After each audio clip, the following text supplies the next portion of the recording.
আজকের কাহিনীটা একটা আপু পাঠিয়েছে। এটা নাকি ওনার সাথে ঘটে যাওয়া সত্য কাহিনী। তো ওনার মতো বলার আমি ট্রাই করছি। আমার নাম সামিরা। সময়টা ছিল 2017 সাল। তখন আমি আর আমার দুই বেস্ট ফ্রেন্ড অথৈ আর রিয়া তিনজন চট্টগ্রাম ইউনিভার্সিটিতে চান্স পাই। আমার বাসা চট্টগ্রামে, রিয়ার কুমিল্লা আর অথৈর বাসা ছিল ঢাকাতে। আমাদের সবার বাড়ি ইউনিভার্সিটি থেকে দূরে হয় আমাদের ফ্যামিলির কথায় আমরা ভার্সিটির একটু আশেপাশে বাসা খুঁজতে শুরু করি। আর আমরা একটা বাসা পেয়েও যাই। বাসাটা ছিল একটু পুরনো টাইপের। বাসার মালিক নাকি সপরিবারে আমেরিকায় থাকে। তো আমরা ফেব্রুয়ারি 1 তারিখে বাসায় উঠি। বাসায় শুধু আমরা আমি অথৈ আর রিয়া এই তিনজনই থাকতাম। বাসাটা অবশ্য অনেক বড়, 4টা বড় বেডরুম আর 3টা বেলকনি ছিল। আমরা প্রথমত অবাক হয়েছিলাম বাসার ভাড়া শুনে, মাত্র 5,000 টাকা, তাও এত বড় বাসা। প্রথম সবকিছু ঠিক ছিল, আমরা তিনজন আলাদা আলাদা রুমে থাকতাম। তারপর 1 মাস এভাবে কেটে যায়। হঠাৎ একদিন অথৈ তার রুমে পড়ছিল, রাত তখন 12টা বাজবে হয়তো। নিজের রুমের বেলকনিতে কাউকে হাঁটতে দেখে।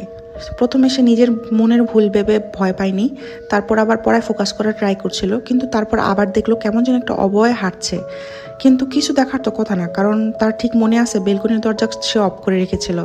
সে খুব ভয় পেয়ে কান্না শুরু করে দেয়। রিয়া তখন ঘুমিয়ে পড়েছিল আর আমি আমার আম্মুর সাথে ফোনে কথা বলছিলাম। অথৈর কান্না শুনে ওর রুমে গিয়ে দেখি ও বিছানায় কম্বলের নিচে চুপচাপ বসে আছে আর অনেক ঘামছে। আমি অথৈকে জিজ্ঞেস করলাম, কি রে, কি হয়েছে? ও তখন আমাকে জড়িয়ে ধরে কান্না করতে করতে সব বলল। তাই আমি আর ও মিলে ব্যালকনিতে গেলাম আর দেখলাম ওখানে কিছু আছে কিনা। কিন্তু গিয়ে দেখলাম সে যেটাকে মনে করছে হাঁটছে সেটা তার ওন্না ছিল। আমি ভালো মতো তাকে বুঝাইলাম এটা তার মনের ভুল, এটা কোনো মানুষ না, ও কিছুতেই মানবে না। তারপর ও আমাকে বলল আমার সাথে থাকবে রাতের বেলা।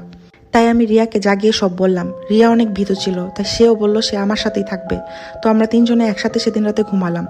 তারপরের দিন অথৈকে ওর বাসা থেকে ফোন করে বলল তার দাদা মারা গেছে। সেটা শুনে সে বাড়ি গেল 2 দিনের জন্য।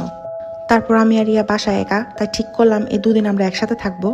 তো প্রথম দিনটা এভাবেই কেটে যায়। রাতে আমি আর রিয়া পড়ছিলাম, আমি বিছানায়, রিয়া টেবিলে। হঠাৎ রিয়া বললো যে চল কিছু খাই। রান্নাঘরে চানাচুর আছে বলে রিয়াকে বললাম যা গিয়ে নিয়ে আয়। রিয়া যখন অর্ধেকটা রাস্তা যায় তখন দেখে যে অথৈ পিছন ফিরে দাঁড়িয়ে আছে। রিয়া তখন অথৈকে জিজ্ঞেস করে, কিরে তুই কখন এলি? আমি রুম থেকে এসব কিছু সবই দেখছিলাম আর ভাবছি রিয়া নিজে নিজে কার সাথে কথা বলছে। আমি তখন ওর কাছে যাই আর জিজ্ঞেস করি, কিরে তুই একা একা কার সাথে কি বলস? তখন সে বলল, দেখ না, অথৈ বাসায় থেকে চলে আসছে আর আমাদেরকে বলেনি, কিন্তু ওইখানে আমি কাউকে দেখিনি। আমি রিয়াকে বললাম, পাগল টাগল হইছস, এখানে তো কেউই নেই, অথৈ তো ওদের বাসায়। তখন রিয়া বলল, তুই ভালো করে দেখ, অথৈ রান্নাঘরে চলে গেল। তখন আমি রান্নাঘরে গিয়ে দেখলাম না, সেখানে তো অথৈ নেই। তখন আমি রিয়াকে বললাম, এখানে কেউ নেই, এরা তো শুধু মনের ভুল। কিন্তু তখন সে আমাকে অনেক বোঝানো ট্রাই করে যে সে অথৈকে দেখছে। তারপর আমি কিছু না বলে রান্নাঘরে গিয়ে চানাচুর নিয়ে আসলাম। নিয়ে আসার সময় খেয়াল করলাম বেসিনের রক্ত। আমি ওটাকে দেখেও না দেখার ভান করলাম। ভাবলাম রিয়া মনে হয় আমাকে ভয় দেখানোর চেষ্টা করছে আর টমেটোর সস দিয়ে রাখছে। তারপরের দিন সকালে অথৈ চলে আসছিল। তারপর অনেকদিন